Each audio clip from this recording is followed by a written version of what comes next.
Welcome to the Tailoring Talk Show with your host Roberto Revilla, bespoke tailor, menswear designer and owner of Roberto Revilla London Custom Clothing and Footwear. I activate your superpowers through the clothing I create and the conversations on this podcast. We'll meet self-starters and creators to learn about their journeys while they share valuable lessons to help you be the very best you can be.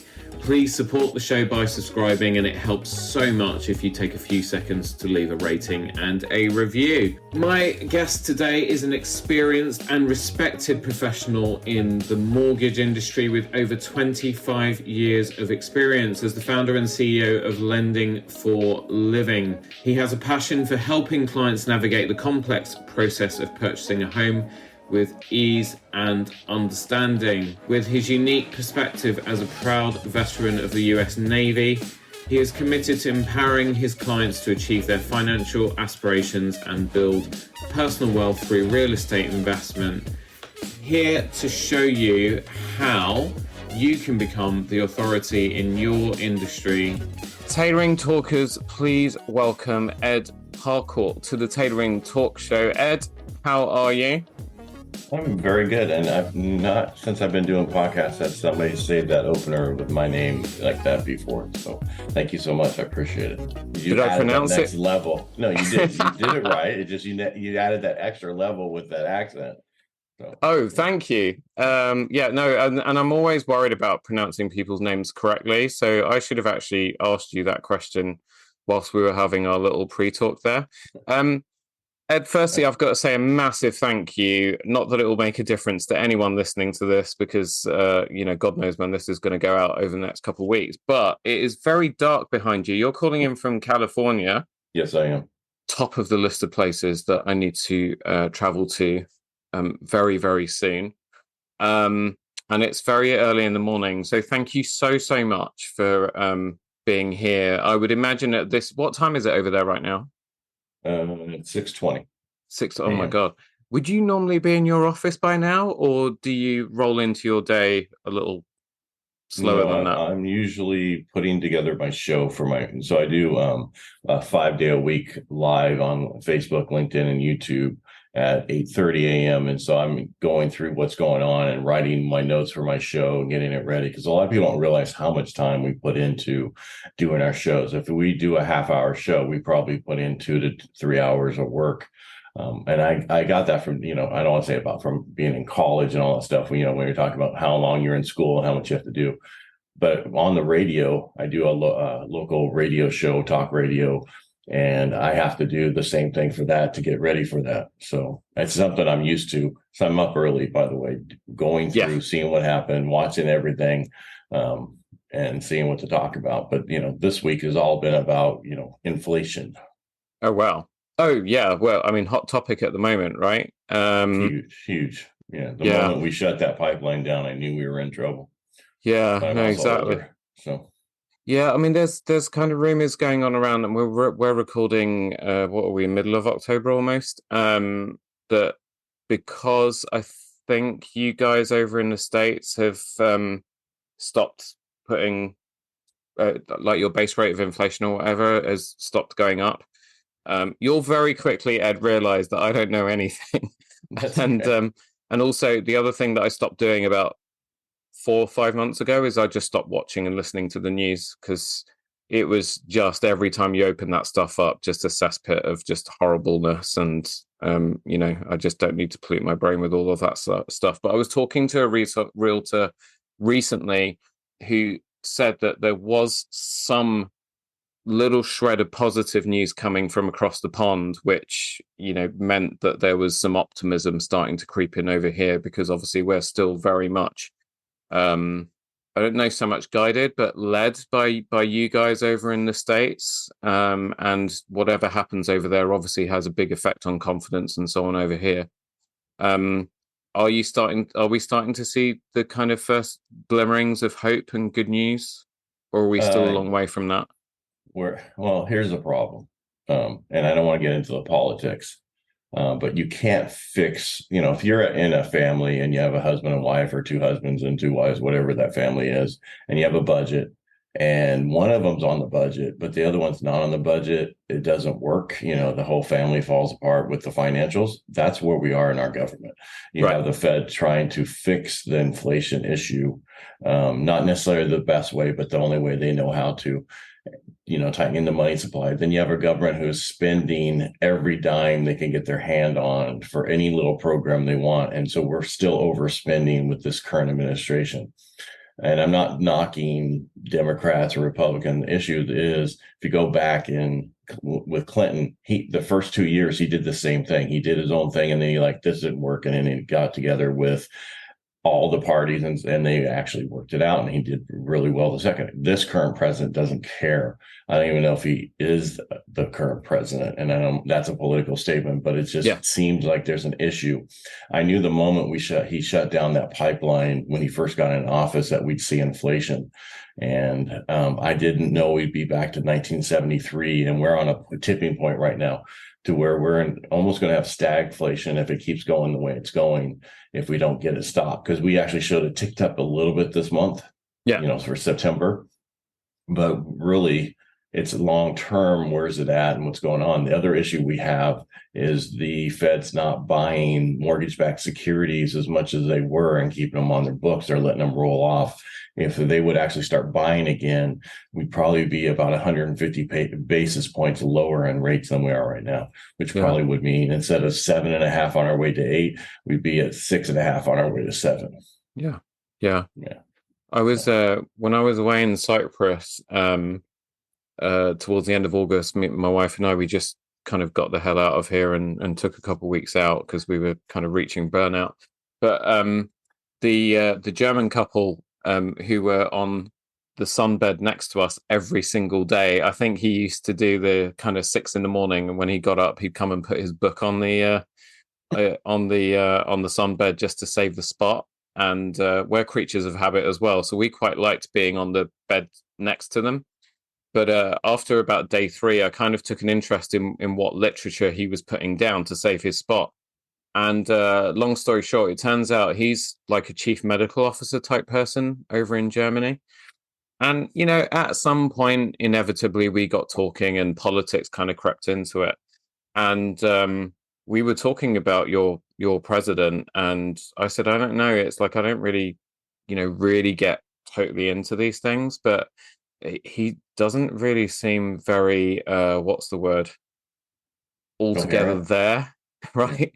And he was saying, yeah, I'm a chief medical officer in my country, and from what I can see, he's not fit to be doing the job that he's doing because he's, ancient and something's kind of, there's like a few screws loose going on up there.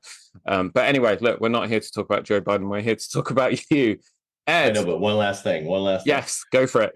The problem and the reason we're here is because people voted with their emotions and not their pocketbook. And if you do anything emotionally in life, it does not work out, except for marriage, usually. But I don't want to say wrong, but if you any normal decision, if you do it emotionally, it will mess up. And that's what happened. People didn't vote for something. They voted against something. And unfortunately, they didn't like somebody who tweeted meanly. This is what you get when you vote emotionally, is this situation. And so it needs to get changed somehow. And if it doesn't, if we get him for another 4 years, our country will never come out of it. We'll never be the same. We'll never be able to pay off our deficit. And that's not just me, being, the sky is falling, Chicken Little. That is proof. We're at a point where interest is so high, we'll get another couple of years, we won't be able to pay off our debt because we won't be able to service the interest. Yeah, no, absolutely. I mean, you got back to homes. Yeah, no, back to homes. Well, no, back to you. This is why we're here, because you are a veteran of the mortgage industry, I guess you'd call it. Well, that's what we call it over here. And you have really found a way to kind of pull yourself up and above the competition to become, someone who's recognized as a thought leader and so on. But also, from the outside looking in, your passion really does genuinely lie in trying to help homeowners to make the best out of their investment decisions so that they can be set on the path to financial freedom. What made you? What kind of brought you into that industry in the first place? If I take us back to Ed, 25 years ago, so you'd have been what, like 15 years old or something? Yeah, something like that. Yeah, sure. I drink a lot of water. Yeah, exactly, tons, right? And you moisturize too. So I stay out of the sun. What got you into the industry in the first place, and where did you start to kind of think, I can do things a little bit differently here? Well, so let's start. So besides a veteran of the mortgage industry, I'm a veteran of the United States Navy. So I served our country. So, and when I got out of the Navy, I was going to get in the real estate industry, but in 91, 92, it was a really bad year. So I ended up getting into the computer industry, and then I created this whole program, and it was falling apart because of the company I took it to a couple of years later. And my neighbor owned a mortgage company, and I had, my bachelor's, my master's, and I liked numbers. And so I went to work for them, and I was like, wow, this is amazing. I can actually help people get into homes. I can help them. And at that time, I was taking people from 13 interest rate to 9% interest rate, and they loved me. And what's sad is I'm almost at the rates where I came into this industry. Right. Almost, 25, 30. And it's like, really, I can't believe we're here. But back to the whole thing. So I got in this industry, and I realized that I really like numbers. I really like helping people understand the process, understanding how easy it is to own a home. And for most people, they build personal wealth through home ownership, not through a 401k, 403b, or IRA. Most people don't have those, but anybody can buy a home. And that's what I like about this. And it changes the family dynamic going forward. Once you own a home, then everybody else in the house can go, oh, I can own a home too. And, where most people I deal with, they're first generation home ownership. And that's huge to me, because if you look in the last 5 years, if you owned a home, you're now up, 200, 300,000 in equity, with, money that you wouldn't have had if you didn't own a home. And California is the unique state of all the states. It's California, and I would say Florida are the two that have increased the most in equity over the past so many years. In my little town in Modesto, California, we were going up 22% a year in value. Wow. Yeah. And the problem is, and this is our issue throughout the United States, but really in California, we're short about 2.7 million homes that we need to build to get caught up, and we will never get caught up. So that means appreciation.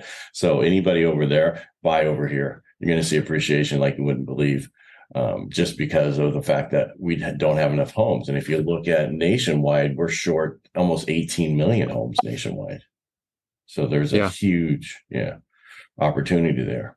Yeah, no, absolutely. So I don't know if I answered your question, but I kind of fell into the industry. Yeah. Nobody goes to school and says, I want to be a mortgage person.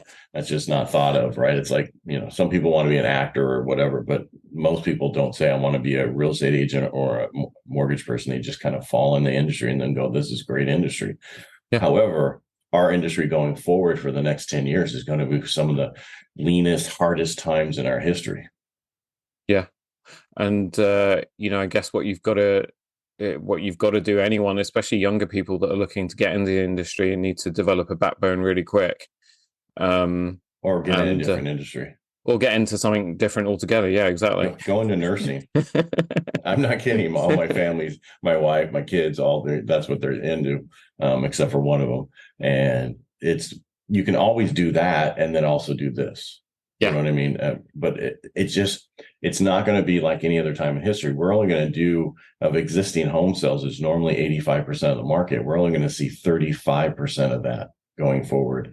And so, if you look at California, normally does 450,000 homes a year. We're going to be lucky if we hit 151,000 this year.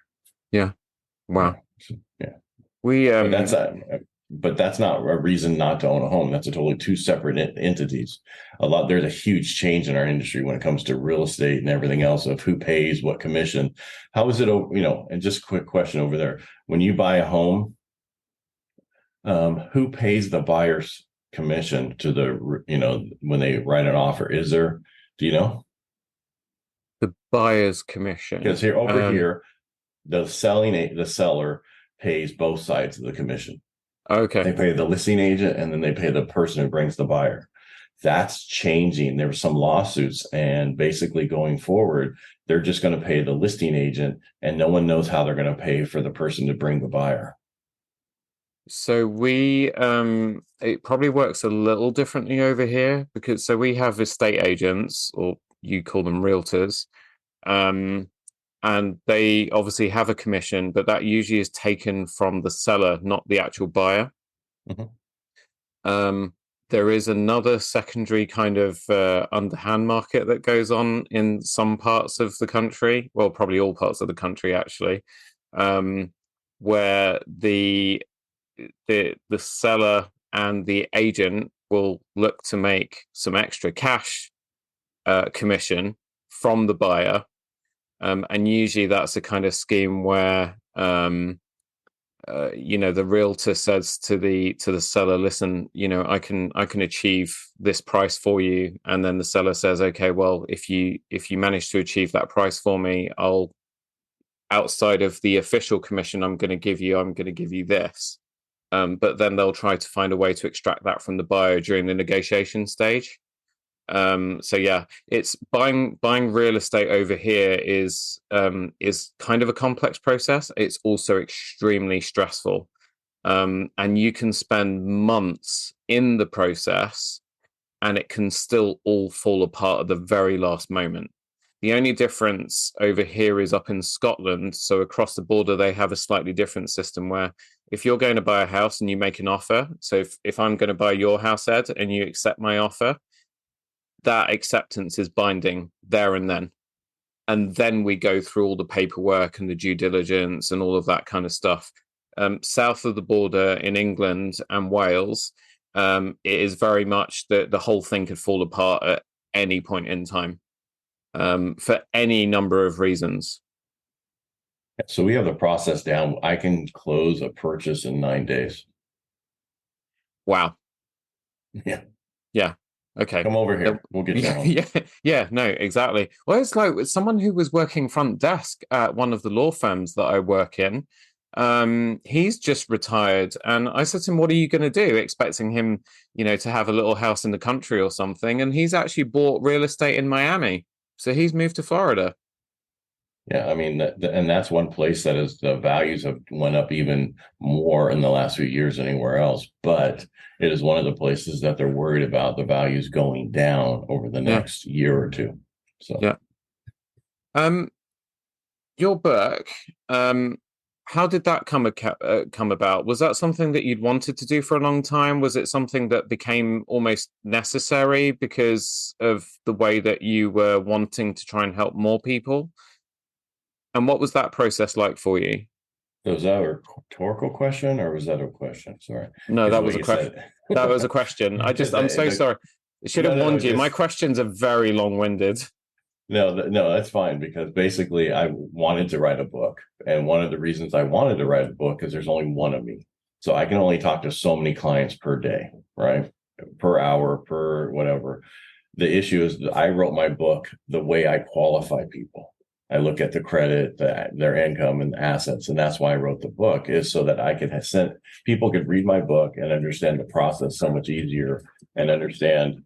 Sorry, my dog decided to wake up. I got my two here. Yeah, They, come running in. I heard him, but I thought you could hear him. So the reason the book is so important is that you could read it and know exactly what is going to be required of you once you get into contract and to go through the process. And it's important because I had one of my friends' dad says, I've read many real estate books. I've never seen a real estate book who talks about credit the first chapter. And because we can't do anything if you don't have the credit. Right. And I yeah, go through how to fix that. But it was something I wanted to do. I didn't know if I'd ever be able to do it because I don't know if you've been through the book process. It's not cheap if you do it. And you don't make money off of them. I mean, that's not the purpose of it. It's basically to get that knowledge out there. And I use it for every one of my clients I'm going to work with. I sent them a copy. I said, please read this so that way you understand stuff. Because we can go through our whole system of how we explain stuff to people, but we might miss something. Right. I have a system where I had a business partner for years and we were in the same office. just so our employees didn't have to say it twice. And he's like, dude, the moment you pick up the phone, you say the exact same thing all the way through the train. When you're on the, I go, of course, I want to make sure I hit everything. And so people understand the whole process. Yeah. And that's exactly what my book is. And I'm happy I wrote it, and I'm glad I did. And I give it out to everybody, and it helps a lot. And then I tell other mortgage people, it's like, my book doesn't say use ed. It's the most important thing is the education. Yeah. Not to get all the business in the world, but it's to also was to be an authority in the industry. Yeah. Because no, we talked exactly. about beforehand.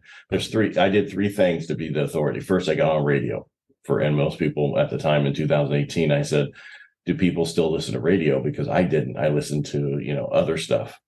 And talk radio here in the States is so huge. It is the last free press that there is. And so people really listen to it. And I grew that we have 51 to 71,000 listeners a week on that station. Wow. And I get 50% of my business from the radio show, which most people go, and that's unusual. And it's because I also turn the radio show into a podcast. I also do 9 lives a week from my radio show on all other mediums. So I've taken across multiple mediums in order to do what I wanted to do. And it's really to make sure people know who I am, because I was told 4 years ago I was the best kept secret. And so I wanted to stop being the best kept secret. I wanted everybody to know about it. Yeah, no, exactly. I mean, that's the thing. Best kept secret is probably the way that I do describe myself on a daily basis when, people say to me, how do you grow your clientele? And, the truth is it is all via word of mouth and referral. I mean, obviously our Google reviews are starting to help, but not massive numbers. We pretty much do rely on the goodwill of our clients. The problem there is that, maybe 50-60% of our clients don't want other people knowing where they get their clothes from and how they look so good. Ergo, I'm the best kept secret. So, I'm now just starting on this journey of, how do I start to shout, but obviously to the right people, because I don't need the entire world. So, this is why this whole area fascinates me. But going back to the book, I mean, you can see where that's where you first started to differentiate. Oh my God, here we go. Now I've got tongue twisted. See, this whole thing about British people know how to speak English, it's complete nonsense. Differentiate yourself, because I've dealt with so many mortgage advisors in my adult life, and I've never known of any. They all just speak gobbledygook to me, right? So a lot of it I have to kind of check with someone else. Fortunately, my wife is actually quite intelligent, and she's an economist, so she understands all this number stuff. But no one's ever presented me with a book that actually just gives me a written guide through the entire process. So no wonder that was the beginnings of you, because it doesn't matter if in that book you don't say use ed, it's just a general guide for the process. I'd be more minded to use you anyway, because you're the only person who actually bothered to go to that much effort for his clients.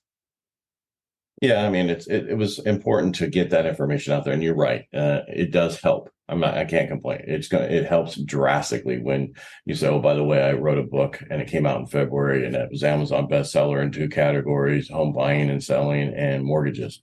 That helps a lot.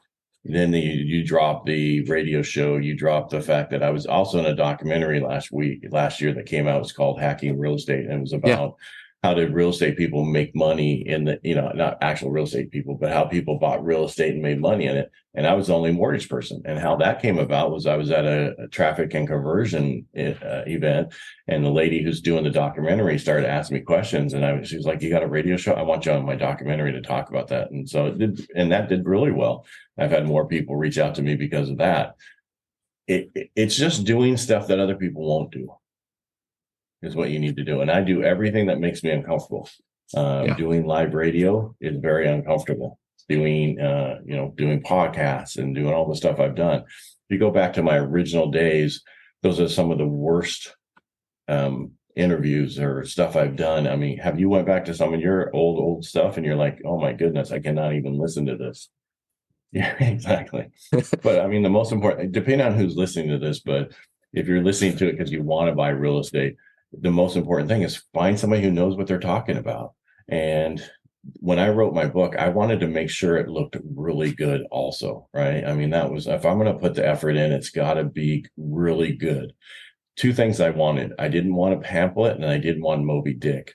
I wanted somewhere in the middle where somebody would pick it up and read it in the Yeah. next 3 to 4 hours and be done with it. Because if it's too thick, people don't read it. If it's too small, they think there's not enough information in there for them to get anything out of it. So that's why I picked the size that I did. And it really works because most people can get through it in about 3 hours. Yeah. Wow. And the TV the TV show or docuseries you call It it? was a documentary. Yeah. Yeah. Where did that go out on national television? No, it actually was. It was done by a certain company who does documentaries different than everywhere else, where Right. they have the whole following and then they sign up and they watch the whole thing and then they shelve it afterwards. I wish it would have been on Netflix, but then we wouldn't probably be talking then. I'd be retired. Yeah. I mean, Hacking Real Estate has got such a sort of kind of Netflix kind of docu-series sort of title, hasn't it? Yeah, and I mean they did really well with it because everybody who was in it pushed it out to their people and other people, and it grew pretty big.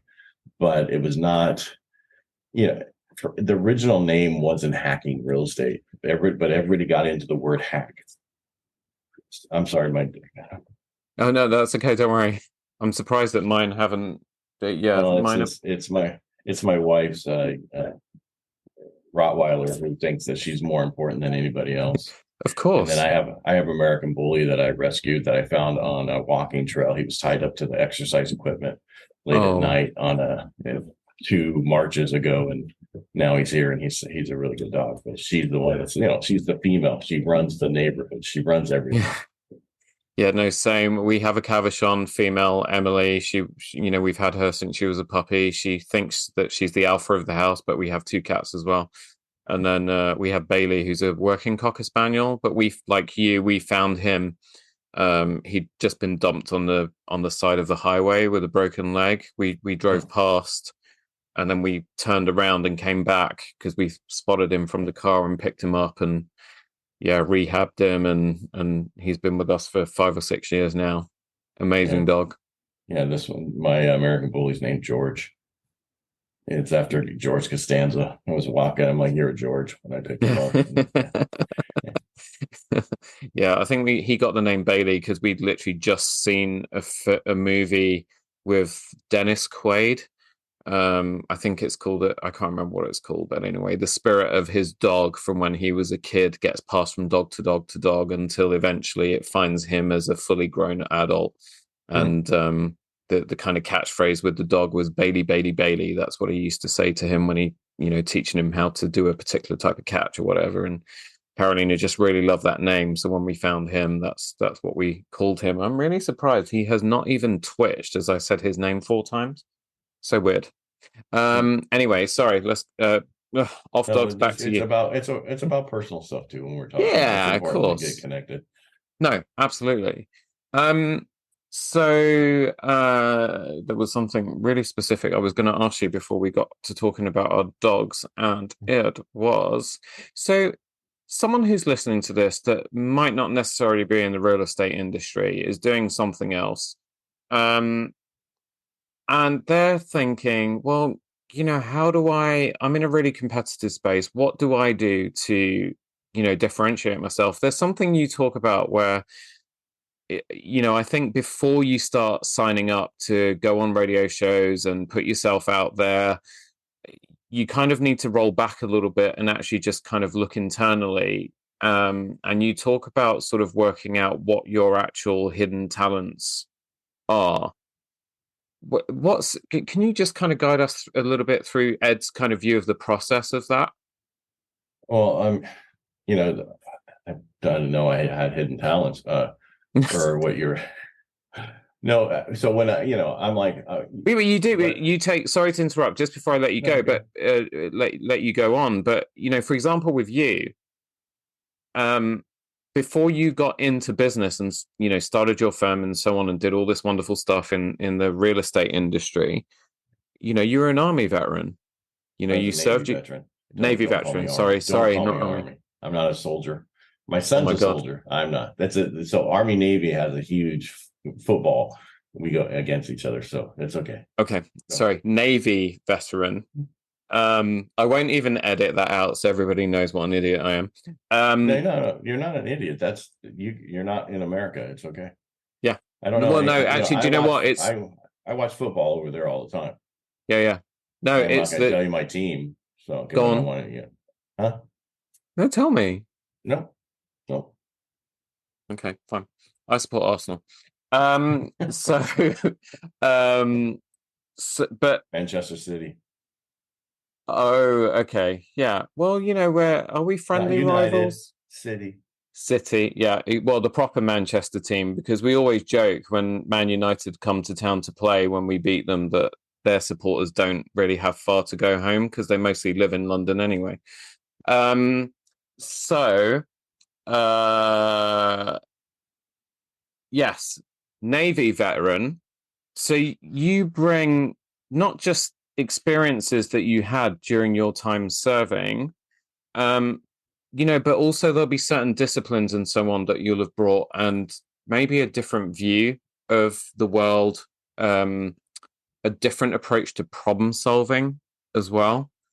Um, so, I would guess if I had to sort of take Ed and try and work out what his hidden talents were, I've got some places in your past that I can go to then start to kind of extract things and say, okay, well, you've got experience of doing this and of problem solving here and doing that and so on. So yeah, sorry. Now I'll let you go. Well, yes, I'm a unique individual. Being in the Navy, it taught me attention to detail. The dumbest thing they teach you is how to make a bed. Well, it's not about making the bed; it's attention to detail. And then you over time, that's what you've learned. You've learned how to do. We have these things called SOP, standard operating procedures, when the military. So if someone because you could be gone tomorrow, and they need somebody to fill in that position. So you need to have all. So I use those things in my business. But it's really important. But also, what I brought from the Navy, which is not the greatest thing, is I'm very direct. What I don't sugarcoat anything. This is the way it is, blah, blah, blah. And so I irritate some people, but a lot of people like that, especially in my industry, when I'm telling you, this is the way it is, this is what we need to do to get around it. If you don't like the way I'm talking and explain, I'm not yelling at it. I'm just telling, hey, this is what we needed to do. This is the issue. This is what we needed to get around it. 90% of the people are good with it. The 10% who are not, I don't want to work with, because they're not going to do what I want to do and get you into a home. My whole goal is to, the moment you come to me and you want to buy a home, be careful. You'll probably be in that home in 30 days. And that's what shocks a lot of people, because it's about the process and getting you in that home. I try to explain, in our industry, people try to make it so difficult and say how hard it is and the process, when in reality it's so simple and so easy. And that's why I wrote my book, so people could understand that. But when about what I do and how I did it, I look at how, because of where I am with being direct, and how I sold by the phone for many, many years. Yeah. And I didn't realize I had a deep voice until I put headphones on. Oh my God, you do. Like my voice, it sounds like it's about 20 octaves higher than yours. I could never get it down that low. Your voice is so cool, and it has so much gravitas as well. Right. And I didn't know that. Now I know why I did so well by the phone for 18 years. Right. I'm talking to people, especially when the wives would get on. They were the ones who would actually do most of the financial stuff. But I didn't realize, and I got on radio, I was like, wow, my voice is totally different. Because we don't understand how we sound. We always think we sound horribly. Put a set of headphones on. That's exactly how you sound, and you don't sound as bad. If you're Gilbert Gottfried, there's nothing we can do for you. But other than that, but anyway, so back to my industry. So, we're very competitive. So how do you stand above everybody else is one of the things you want to do, no matter where you are, is do everything that makes you uncomfortable. Because if you're doing that, that means get on stage, speak. I got on radio. I did, that was live radio at the time. So you make mistakes. That's okay. They want you to make mistakes. They want you to be human. They understand if you make a mistake on radio, they don't want to take it out, because they want people to know it's live and it's there. Yeah. And so I did. So first I was like, how do I get better? How do I do other things? And that was radio, from the radio, doing all the other stuff from that show. And then it just took me into doing more and more stuff. So I'll never say no when it comes to doing anything. So when they ask me to be in a documentary, of course. I mean, geez, how many people in my industry can say that they were in a documentary? How many people can say that they're on a radio show? How many can say they have a book and a bestseller book? But be careful. And we talked about this beforehand. Yeah. You might get to a point where people are like, okay, he's too big for me, because, you know, somebody's celebrity. You don't care who it is. I always tell people when hey, on the radio show, I'm going to, if you call, I'm going to call you. I will be the one calling you back. And they're shocked when I call them back. And it's like, okay, I put my pants on the same way as everybody else. Sometimes a little bit harder lately because I've gained weight, but it's usually the same way.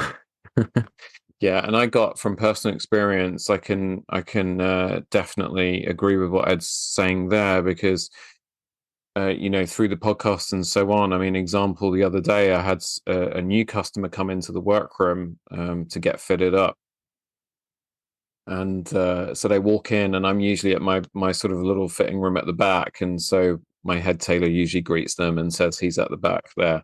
So they come through, and I come out to greet them. And they're like, oh my God. And I'm like, no, it's not God. It's me, Roberto. And they're like, I wasn't expecting to see you. I was listening to your podcast on the train to get here. And I thought I'd be seeing someone else. I didn't realize I'd be seeing you in person. And I was like, all the communication that you've had from us has been from me personally. What made you think you were meeting anybody else? It's my name on the thing. But there is this kind of, and then when you're talking to your clients, you were talking about best kept secrets before we started recording, and again, it's a problem I get all the time. I tell people, a lot of my clients, they say that they want to recommend me, but then they kind of keep me as their best kept secret. That actually doesn't do me any favors whatsoever, and partly it's because they don't really want anybody else knowing who dresses them and why they look so good.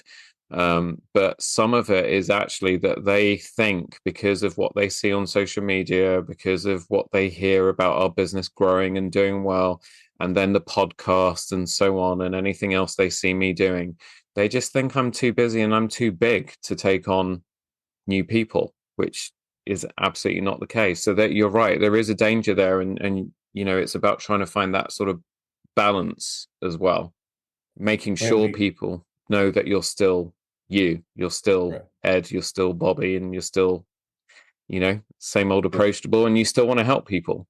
Yeah, because even though I do all the stuff I do, I really work from referral, right? Just like you do. But the issue really is just how do people understand that, get that across them. The reason we can, in this time in history, we can do video across the pond, as you guys say. We can do so many things that we couldn't do before, right? It would be a phone call. It would be the newspaper. We know about things so much faster than anything else. Yeah. We have so many ways of getting information out to where there's overload. But it's important to understand that we're doing this so that you know who we are, so we can tell you exactly what you're going to run into. There's only one of me, and that was the reason I was the best kept secret until my book came out, because I only worked with a handful of agents, because I worked with the ones who kept me busy.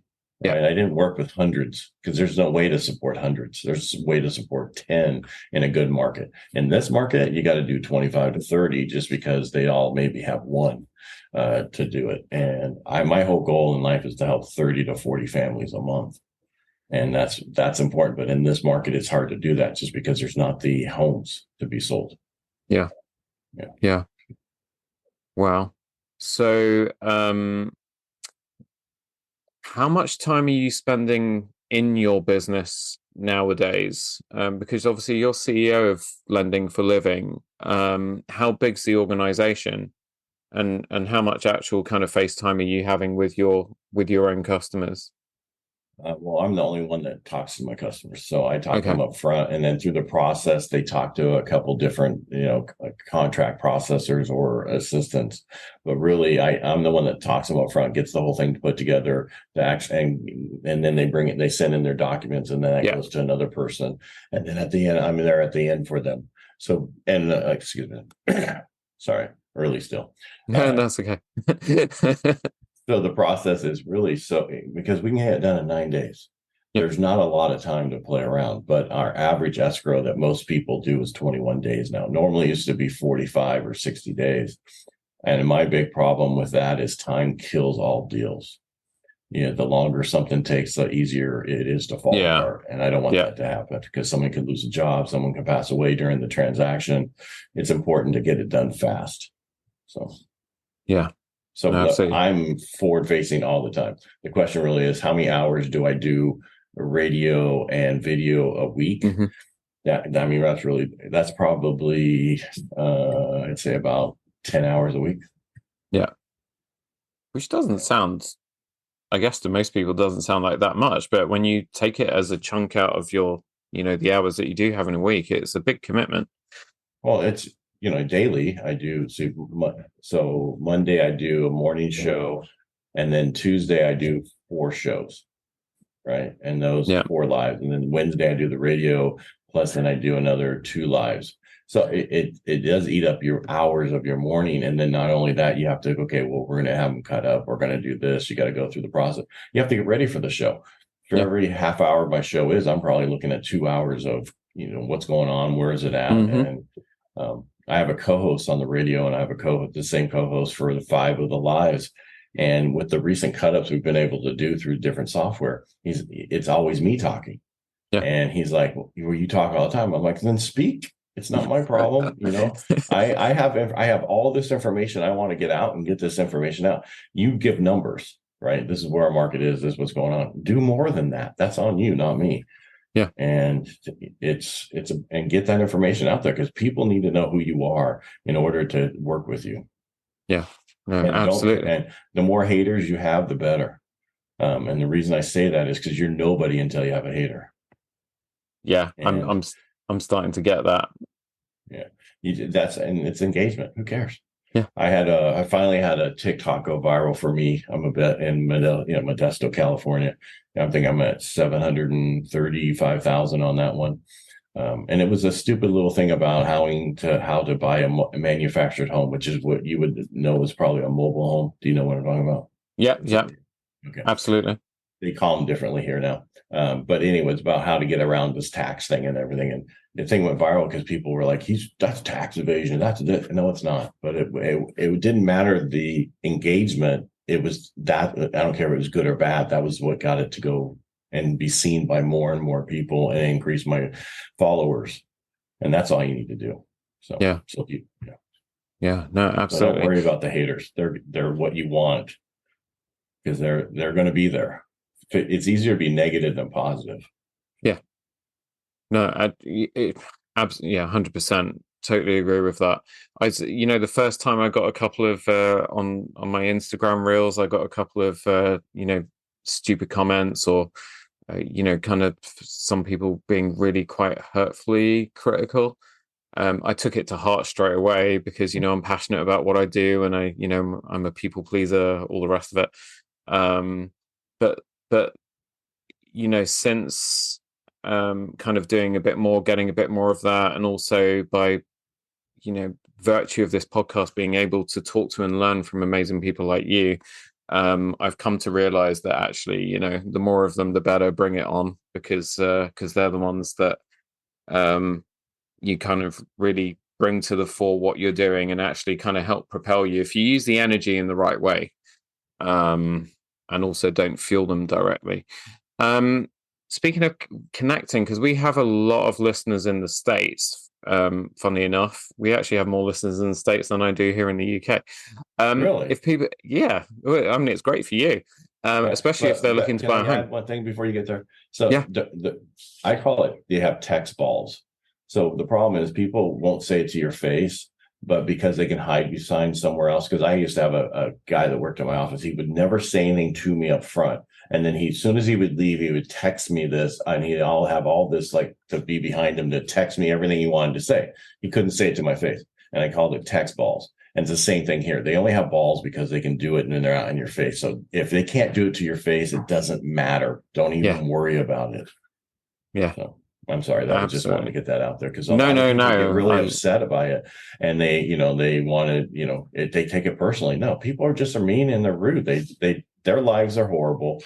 They want to make yours horrible. So don't worry about it. Just move on. Yeah, no, absolutely. How did you deal with that guy, out of interest? Just ask them why he couldn't do it to my face. And if you can't do it to my face, I don't want to see text from you. Yeah. Yes. Did he tell you why? Was he just scared of you? Or is he... Yeah.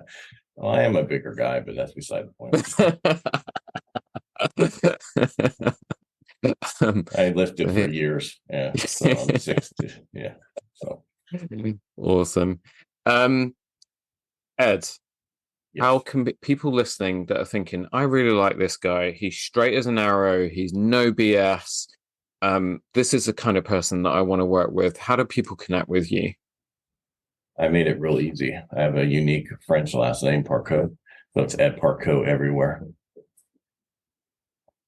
And that's it. Parcaut. I'm Ed Parcaut everywhere. That's the easiest way. That's it. Google Ed Parcaut, and that's it. You'll come up everywhere. Sorry, my dog decided to start coughing. No, that's okay. I'm going to make sure that I at least put some of your direct links in the show notes, and also the link to your book as well, both on Amazon over here, and then obviously all the regular, big bookstores like Barnes and Noble and so on over at stateside. And I made it easy for you. You can just go to getedsbook.com. Also, I love that. Yeah. See, again, if you write a book, make it easy for people to find it, because if they have to go to Amazon and type in your name, they spell your name wrong all the time. So my link is getedsbook.com. Yeah. Perfect. And again, this is you just walking your talk. Just absolutely no bullshit, straight as an arrow, not wasting any time. I absolutely love that. Ed, thank you so much for joining me today. Have you had fun? I had a great time. Thank you for having me. I really appreciate it. I didn't know you were really a tailor. I just thought that was a unique name for your podcast. No, yeah. So it originally started as I was meant to be talking about menswear and fashion and all that kind of stuff, and literally from the get-go, it kind of morphed into a entrepreneur, self-starter, creator, kind of sharing stories kind of thing. So, really, I do tailoring because I love to help people. Mm-hmm. Clothing is the mechanism I do that. And the podcast has just become an extension of that. I just get to help people in different ways through having conversations with amazing people like you. So, yeah, thank you so much once again. No, that's the same thing with me. Bear with me here a second. That's the same thing with me, because we want to help people. Right. Yeah. With the radio show, people are like, okay, well, my wife is like, people don't want to know about real estate constantly. And so that's why we talk community, not just that's the radio, not about real estate and finance all the time. It's about community. Yeah. And it's the embodiment of a phrase that I heard recently from a recent guest, Tom Antion. And he taught me and told a story from his youth. And the lesson of the story was give before you get. You go in with that mindset pretty much any interaction you're going to have with anyone in life, rather than a kind of profit revenue first attitude. I think you'll get back more than you ever could wish for, rather than doing it the other way around, where you're just going in purely just to see what financial gain you can get out of someone. You have to and that's so true. You have to give. And when you give, that's when people want to come back to you and give back to you. So it's important to give. And that's why I'm in Rotary, because we do that all the time. So, and I'm actually the president of Rotary. You know what Rotary is, right? Yeah. Rotary Club. Yeah. And that's why I joined a service organization. The more you give, the more you get. And it's kind of a selfish thing, but it's true. So yeah. Perfect. Can't think of a better way to end this episode. Thank you all so much for joining Ed and I. Don't forget, Tailoring Talk is on Instagram, and I love feedback, so email me at the address in the show notes. Remember to subscribe, rate, and review, and you can also click the share button in your player to send this episode on to someone who might get some help or be inspired by Ed today. And if you're enjoying Tailoring Talk and want to support the show, you can do so through the link in the show notes. Have a great week. Be good to each other, and I'll see you on the next one.